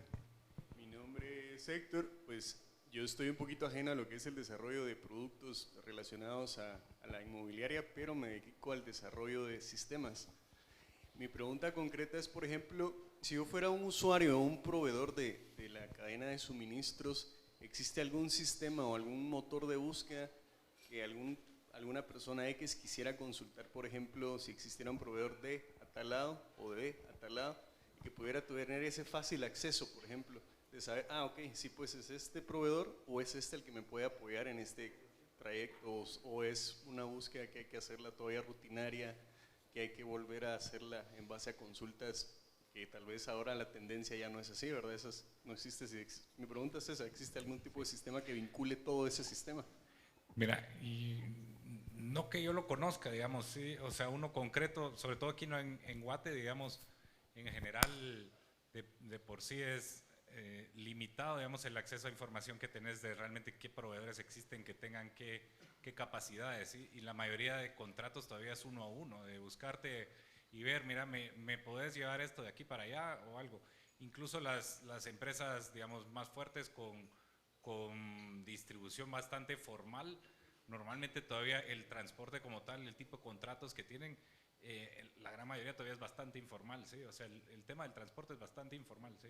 Ahora, a nivel internacional, ponerle ahí hasta modelos que se están probando tipo Uber, en los que el camión, lo mismo, o sea, como el Uber, digamos, de personas, solo que para transporte de cosas, ¿sí? Vos te linkeas con tu camión y ofreces tu capacidad, y la gente, ¿sí? Pone los viajes que necesitan y las capacidades que necesitan. Carlos, y solo en ese contexto, ¿podrías hablar algo de cómo funciona, y solo para contexto, para la sala, pero el modelo 3PL o 4PL incluso, que algunos de ellos entiendo que ya están incorporando precisamente distribución también? Sí, mira, de hecho, aquí en Guate, digamos, hay mucho 3PL de lo que es almacenaje, digamos, ¿sí? O sea, el 3PL básicamente es, no sé, yo me dedico a producir algo y la distribución, el almacenaje se lo entrego a un tercero, ¿sí? Digamos, en países más desarrollados es súper común, ¿sí? El productor se enfoca en la producción, el almacenaje lo hace alguien más y la distribución también, ¿sí? Y cuando hablamos de 4PL, digamos, básicamente es porque hay algún servicio adicional más allá de no sé, ¿sí? Hacen temas de etiquetado o reempaque, cosas que pueden hacer, digamos, el tercero también. Entonces, y ahí es donde hablamos, digamos, como más de un 4PL.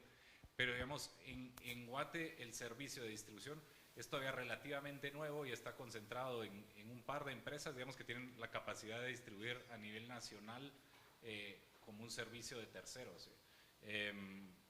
Y normalmente todavía es no exclusivo, digamos, o sea, sino que son empresas que se dedican a consolidar básicamente diferentes empresas la distribución, pero yo contratar realmente una sola empresa que se encargue de mi distribución completa de una manera exclusiva es algo todavía relativamente... Hay 3 o 4 empresas que se dedican parcialmente a eso, algunas exclusivamente ese es su negocio. Tenés de Watex, que pareciera que es encomienda, pero en verdad te hacen parte de la logística. Logística es otra que así se llama la empresa, es otra que te hace el modelo completo desde almacenaje, repackaging, distribución, dependiendo qué es lo que tengas, o Forza, que ahora pasó de carros blindados llevando valores a mensajería, ahora también ya te hace incluso preventa, te hace preventa y distribución. Entonces ya hay algunos que han entendido que la especialización en ese tipo de mercados funciona muy bien y ellos no son dueños ni de bodegas, ni son dueños de productos y tienen una fuerza de ventas o tienen simplemente mapeos de logística muy buenos, pero ya en la última mía. Entonces si hay, yo te diría top of mind de esas 3, 4 empresas, pero habrán fácilmente unas 10 que te manejan ese tipo de cosas, pero en lo privado. No son plataformas públicas a las que puedas acceder, principalmente por lo que decía Carlos, hay muy poca información accesible del sector privado. Entonces, lo poco que hay, lo conocen las empresas que les sirven a ellos, no están de manejo público.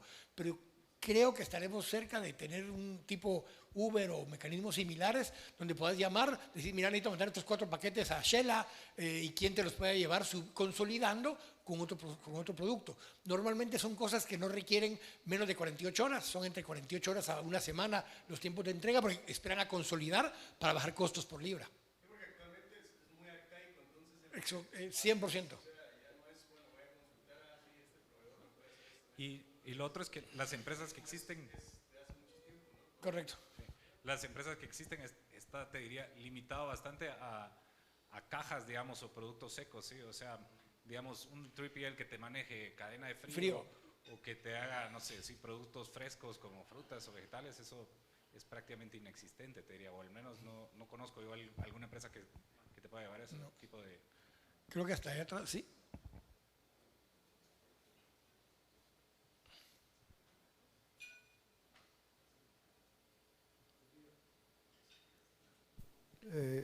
Básicamente hablaron de las ciudades intermedias, aparte de lo metropolitano. Yo soy parte de una ciudad intermedia, pero me gustaría saber en qué porcentaje ¿Y qué ciudades ustedes han estudiado y analizado que podrían ser las que más rápido van a tener ese crecimiento?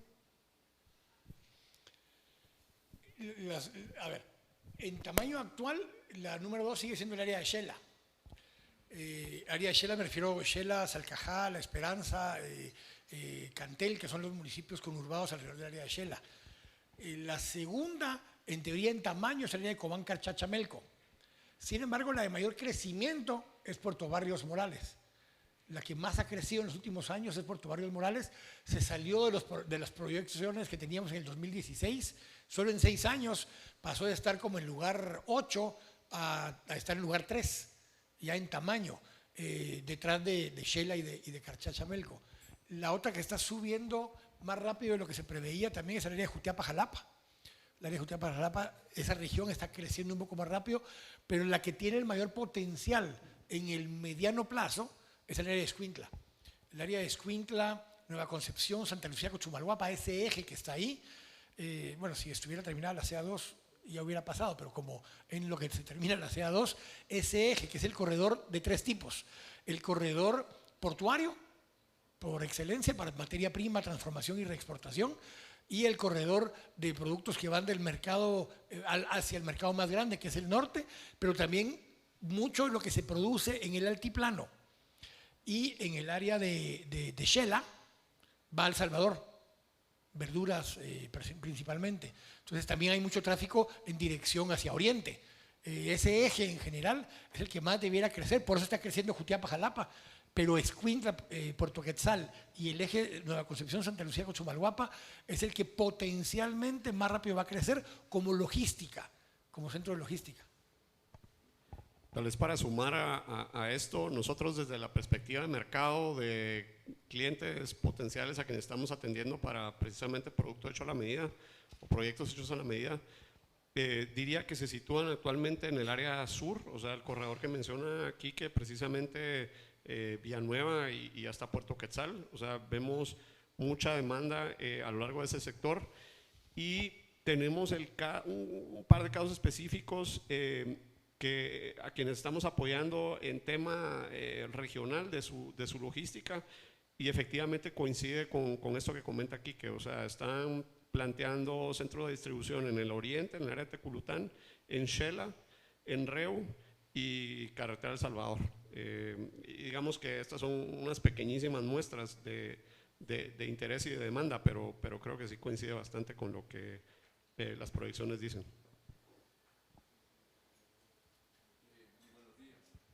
Me llamo Ricardo Moreno, vengo del área de Teculután. Hay cosas que me llaman fuertemente la atención. Esa área, porque tengo entendido, usted dice Zacapa, Chiquimula, tengo entendido que comienza desde Teculután hasta Chiquimula. La metrópoli de Oriente, según decía alguna institución que hace, bueno, no voy a decir quién porque usted sabe quién es. ¿Cómo prevé usted el crecimiento en esa área?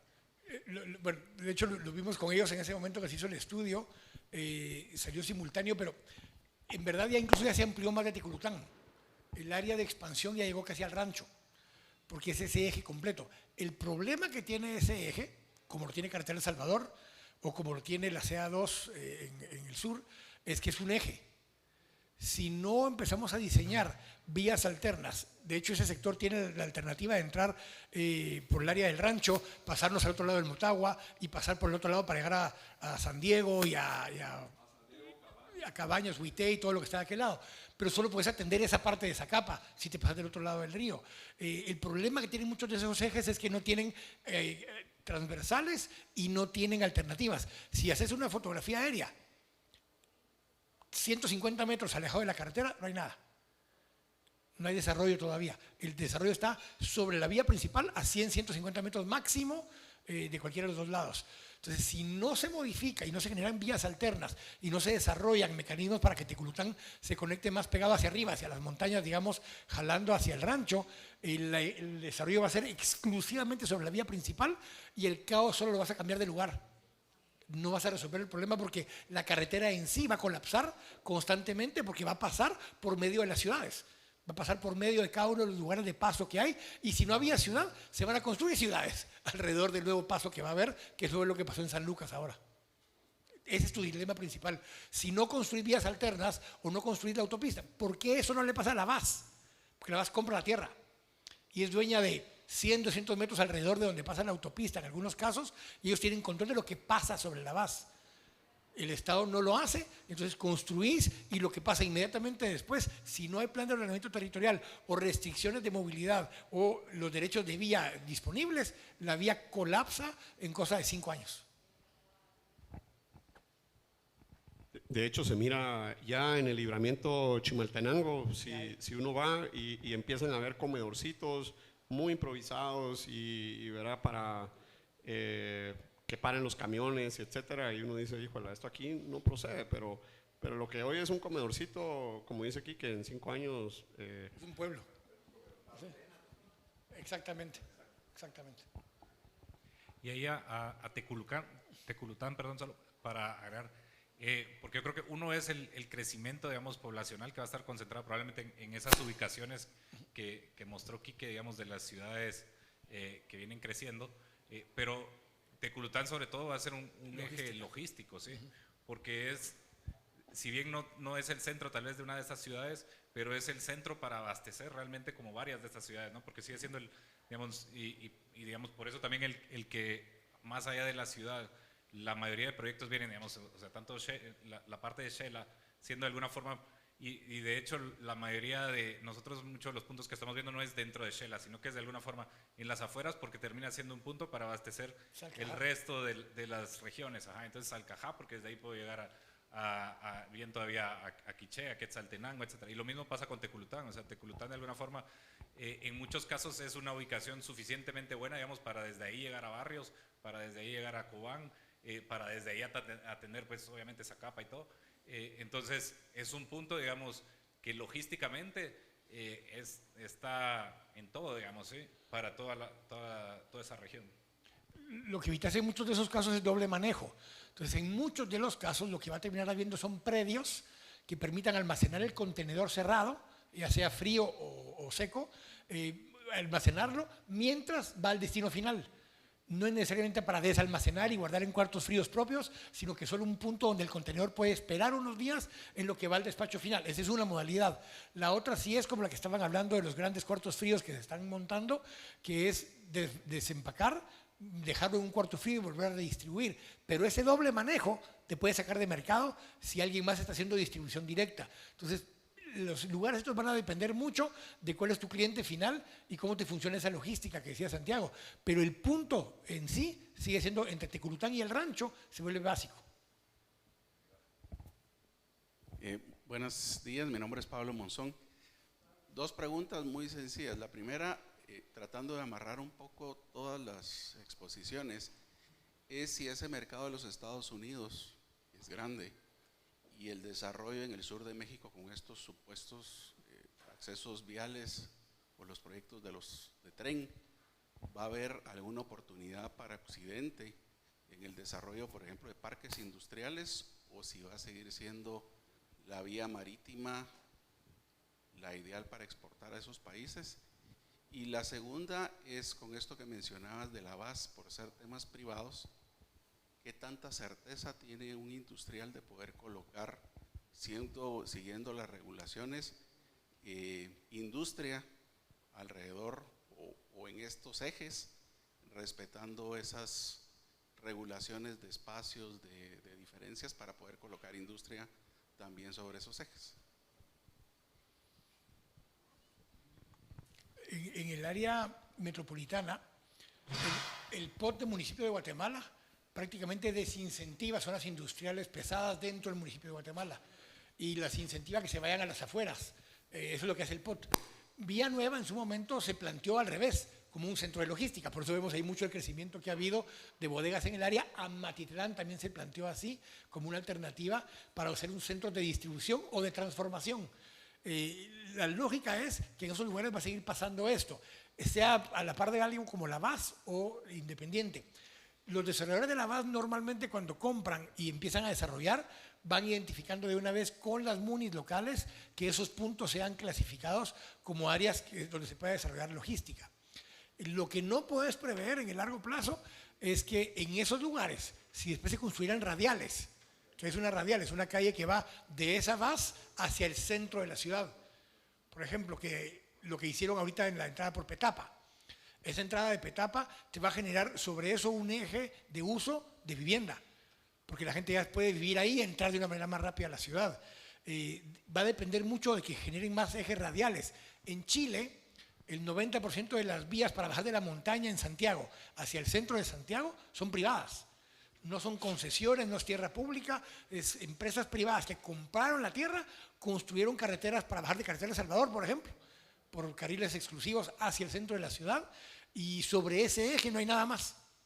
Es para que pueda facilitar el tráfico, son lugares de paso, no lugares de destino. Entonces, en teoría, la base es un lugar de paso completa. En ciertos puntos tendrá lugares de destino, como los tiene en el área de Naciones Unidas. Alrededor de esa área de Naciones Unidas hay 2 o 3 desarrollos, unos vinculados a la base, otros que ya existían, que se desarrollaron en el sector. Entonces vas a tener siempre, para que un lugar sea un lugar de paso, una vía sea un lugar de paso, necesita 2 cosas: un punto de origen y un punto de destino. Porque no vas de paso a ningún lado de ningún lado, vas de paso de algún lado a algún lado. Entonces normalmente tenés en la punta un lugar que transforma, importa o produce, y en el otro lugar un destino que consume lo que estás moviendo. Entonces siempre cualquier autopista tiene que tener un lugar donde se genera el tráfico y un lugar donde termina el tráfico. Si no, no tiene sentido la autopista. Y a la base, para ir en buena teoría, ningún industrial que se ponga por ahí va a tener un acceso como exclusivo directo a la base.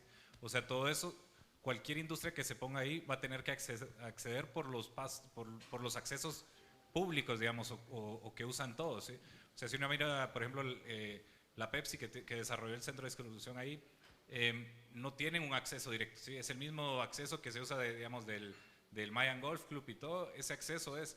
Entonces, de alguna forma, estos centros de distribución o centros industriales están prácticamente obligados a tener accesos por otro lado también, ¿sí?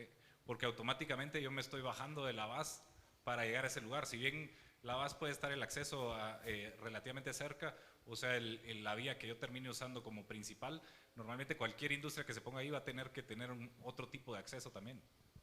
Y eso, sumarle el costo operativo que tiene circular por VAS para hacer distribución, que ya se empieza a volver significativo, pues a menos que se tenga algún trato ya específico con VAS como tal, pero no sé si eso está sucediendo hoy en día.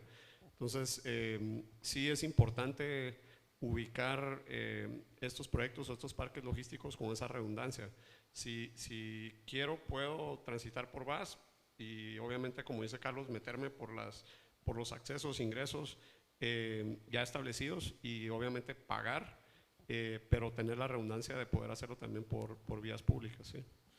Y a tu pregunta de Puerta del Istmo, que es este parque logístico que está frontera prácticamente con México, creo que esa de hecho es una de los diferenciadores importantes de este parque logístico, ¿sí? El poder estar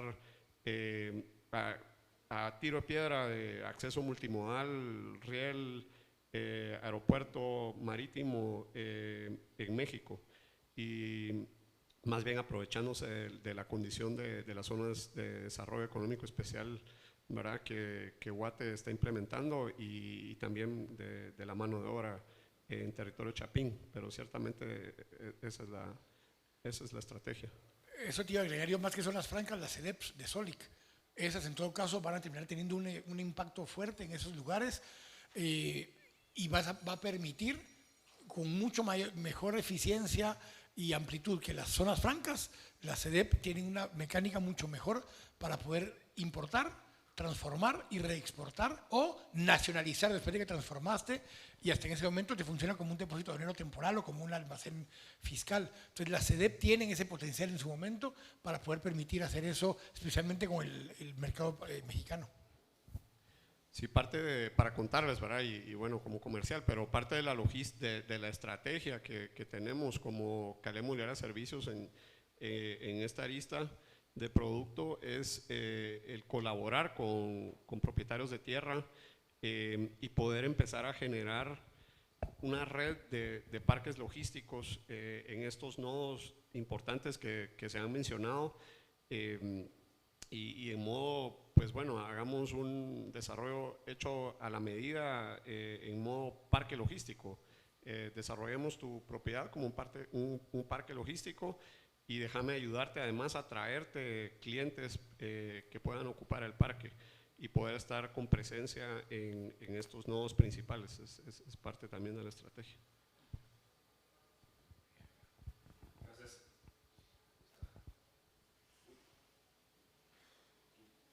Gracias, Santi. Creo que me has ayudado. Déjame ver. Sí. Me ayudaste a aterrizar un poco la pregunta por donde iba. Quisiera, digamos, han estado hablando mucho sobre esa logística urbano-territorial, esa parte logística. Me gustaría irme un poco más granular al detalle, porque digamos, la toma de decisión de un dueño de retail, o sea, de una parte industrial, es ok. Primero es, si tengo que ajustar mi modelo de negocio a las circunstancias urbanas logísticas que existen.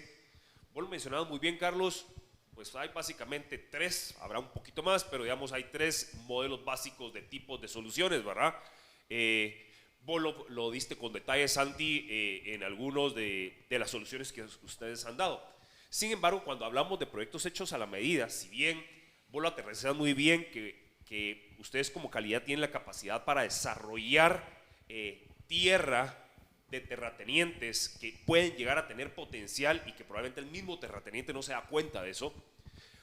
Si nos vamos a la parte granular, me llama mucho la atención cuando empieza a haber una oferta de disparos al área de soluciones, llamémosles industriales, y vos lo dijiste muy bien, el retailer o el negocio se tiene que adaptar al lugar, y el lugar no necesariamente se adapta, y en lugar de abaratarte tu crecimiento, te lo encarece.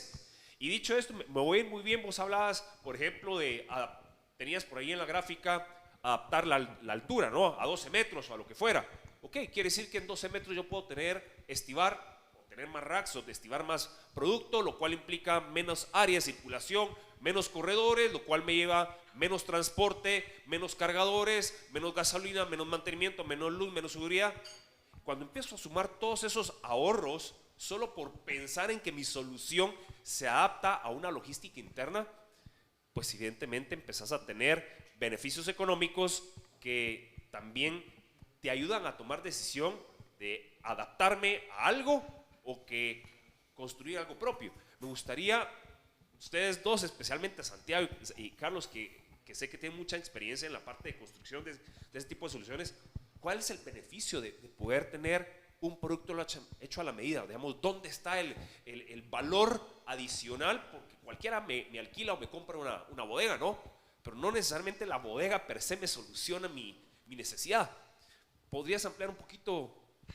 Sí, yo creo que todo arranca por el diseño de la operación, y aquí es donde, por eso nos encanta colaborar con Carlos cuando se prestan los casos, porque precisamente es quien tiene las herramientas para efectuar el diagnóstico, rediseñar el proceso, capturar valor económico, esas optimizaciones, esas eficiencias, esos ahorros, y también ponerlos en la balanza, ¿verdad, Carlos? Supongo, porque el alejarse del punto de venta y tener que hacer distribución tiene que, pues conlleva en veces aumento en el costo precisamente de esa distribución, y debería ser compensado por la eficiencia de ahorro en la parte operativa.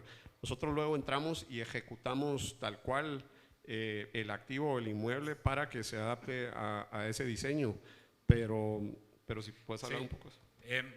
Yo creo que lo importante es que el build to suit pues suena nice, y a nivel operativo definitivamente probablemente es la mejor solución, pero no necesariamente termina siendo siempre la más económica, ¿sí?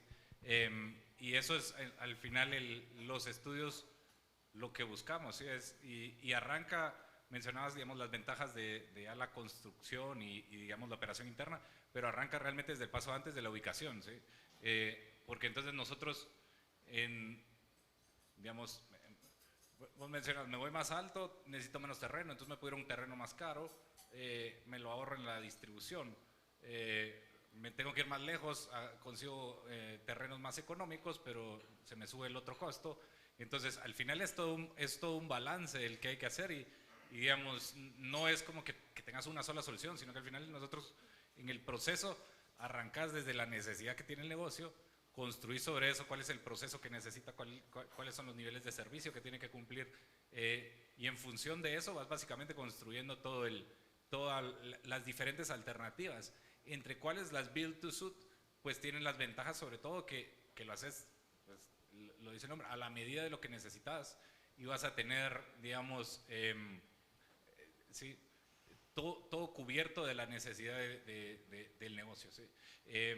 Desde que no toda el área sea exactamente igual, sino que, no sé, dentro de las bodegas o instalaciones que construimos hay muchísimas áreas diferentes, que si es el almacenaje, si es la recepción, si es, no sé, preparación de pedidos, etcétera. O sea, la relación de las oficinas, la relación de tamaño de patios de maniobra con área de almacenaje o cantidad de oficinas, ¿sí?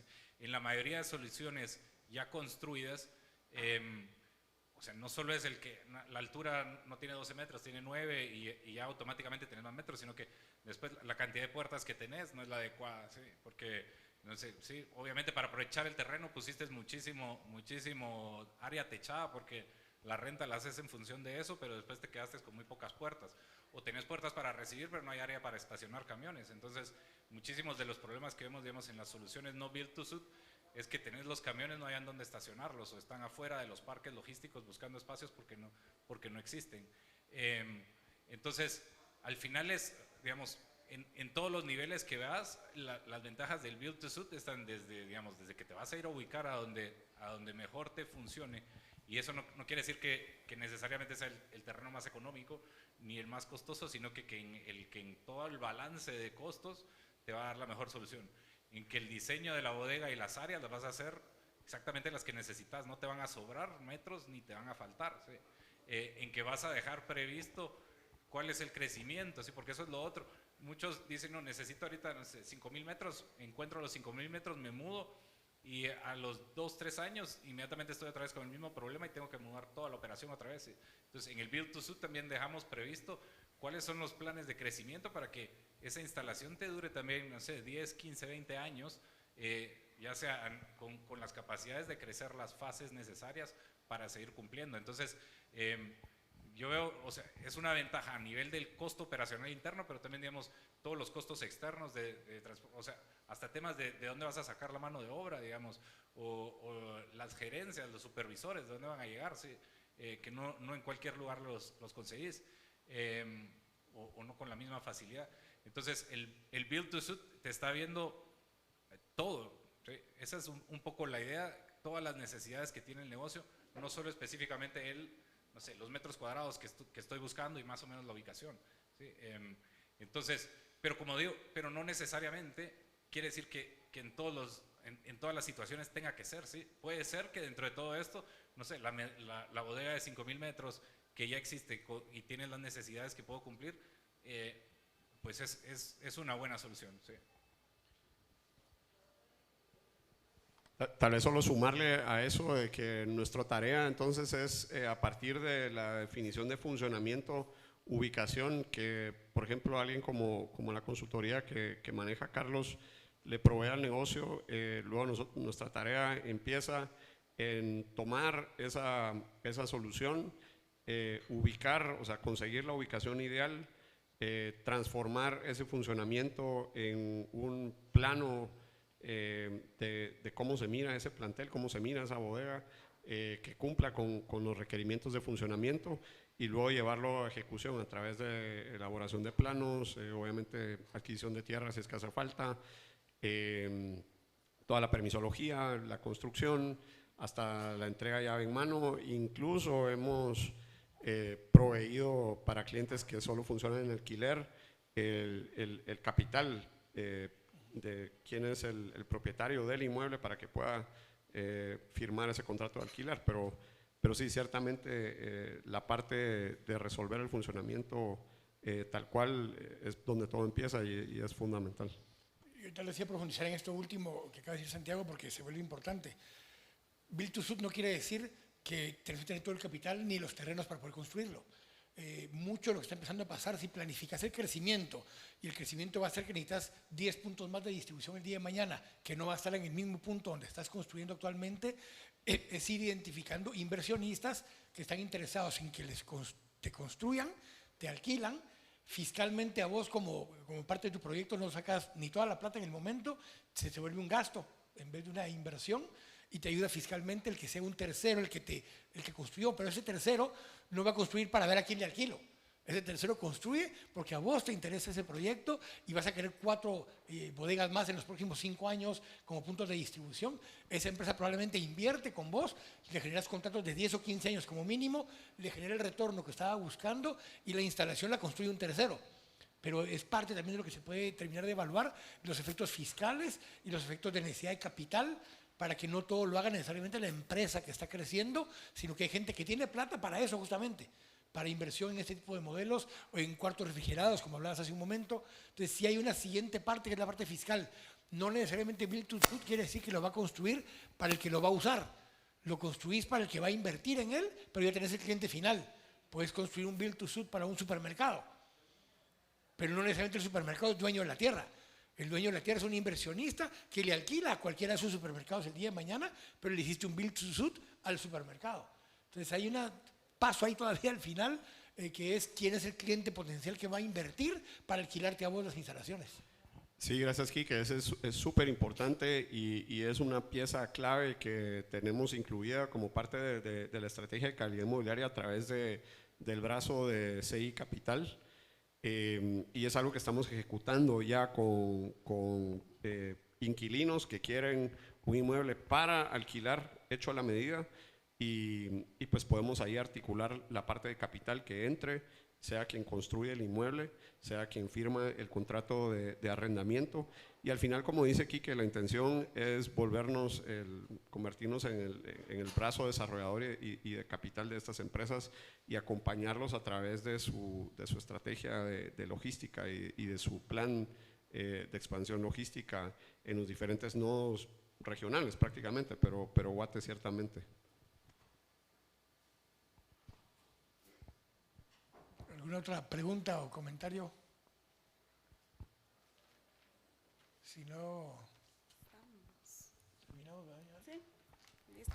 Pues muchísimas gracias Santiago, Quique y Carlos por su excelente aporte. Gracias a todos igual por su asistencia. El equipo de calidad inmobiliaria que está ubicado en esta parte de acá queda a cargo por si tienen alguna duda o quieren hablar sobre algún proyecto, y que pasen un feliz día. Muchas gracias. Muchísimas gracias.